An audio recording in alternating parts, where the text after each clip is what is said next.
to a new RFM News for our sponsor, Guardian Jewellery, Toronto Town Square and the Esplanade, Warners Bay.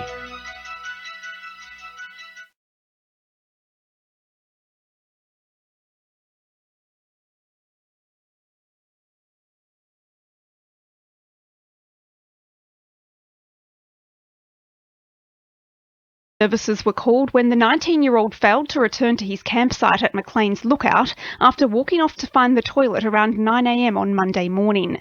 Constable Justin Harano says it follows a specialist search of remote bushland over 2 days. Officers from Central Hunter Local Area Command launched a full-scale search for the man utilising the Special Casualty Access Team, Volunteer Rescue Association, SES and Police Rescue. About 9 a.m. today, a body was located in bushland near Maclean's Lookout. While the body is yet to be formally identified, it is believed to be that of the missing man. A report is being prepared for the coroner. Kurri Kurri puppy killer Nathan Thompson has choked back tears after fronting Newcastle District Court on a severity appeal. Proceedings have now been adjourned until 3:30 p.m, pending a report from the RSPCA. Meanwhile, protesters outside the court claim Thompson's case will set the benchmark for animal cruelty offences. Port Waratah Coal Services is poised to waive the bulk of a 1% developer levy for the construction of the T4 coal loader, given the green light by government planning officials.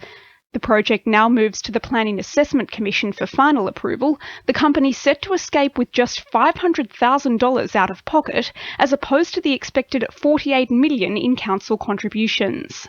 John McKenzie from the Hunter Community Environment Centre says ratepayers deserve more. T4 says that their project is worth $4.8 billion, which means that they should be paying $48 million to Newcastle City Council for the impacts of their project. Instead, they've negotiated through backroom deals with the Department of Planning for it to be $500,000. They do owe the community of Newcastle $48 million.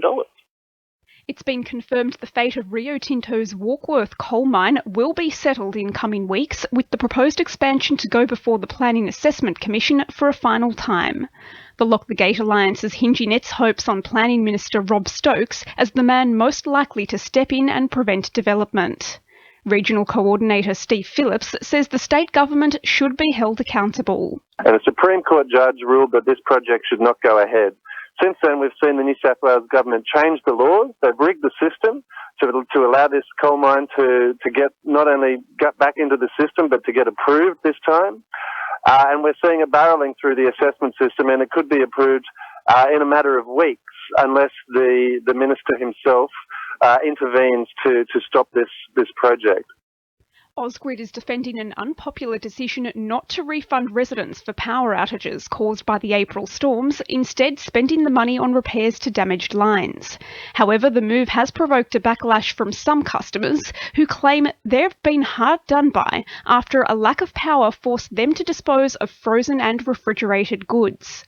Wallsend MP Sonia Hornery says Ausgrid hasn't done enough for its customers. Personally, I don't think that's good enough on behalf of residents. You know, they have a right to feel ripped off, I believe, because they're being charged for a service that they didn't receive. So I think the right thing to do for Ausgrid would be to make sure that the money that has been charged is refunded. And in fact, I'm asking the Premier to step in and order Ausgrid to refund customers. In finance, the All Ords is down 2 points at 54.77 and $1 Australian dollar is buying 76.47 US cents. Sport for our sponsor, NewcastleCheapestCars.com.au. The Newcastle Jets are now yet another man down, with fullback Scott Neville revealing his decision to join the Wanderers for 2 years. The 26-year-old's promising to impress coaching great Tony Popovich as he signs on until the end of season 2016-17. Jets teammate Jacob Pepper poised to join him in the midfield. It leaves the club with a 13-man roster as Lee Kee-Gee, David Carney, Enver Alivadovic and Ben Kantovarovsky join a raft of players to renew their support. Knights captain Kurt Gidley is set to learn his fate tonight as he fronts the NRL judiciary on a Grade 1 dangerous contact charge for his unsightly leg twist against Canberra 5/8 Blake Austin. The veteran risks a one-match suspension and a blow to his career-clean record if he's found guilty. And Hunter Harness racing trainer Roy Roots Sr. has been suspended for 15 months after stewards found he fraudulently obtained $5,800 in funds by deception. That's sport. I'm Jacinta Lee. 2NURFM news time is 2:05.